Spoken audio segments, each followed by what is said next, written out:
Kenny here with Gardening Simplified. Today I'm going to show you a little trick to get rid of some bugs in your garden, the organic way, and a way that you're sure that you did get rid of them. So let's get after it.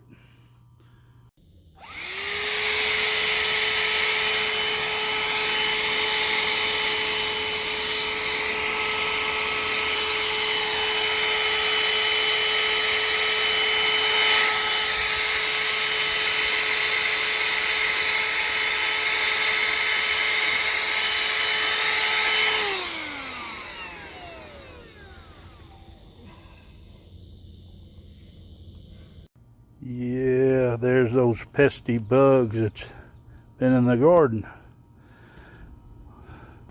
A little vacuum up a little flying insect spray. These guys will be toasting just a little bit.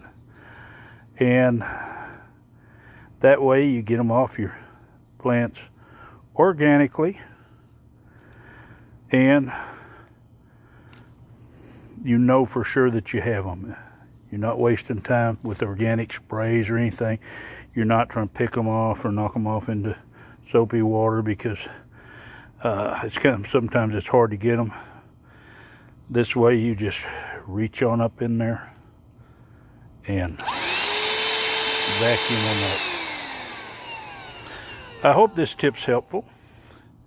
If you want to see more of my tips, well, just hit that subscribe button, hit the bell so you'll be notified. And if you like this, give it a big thumbs up. And of course, share it. That helps my channel. Happy gardening.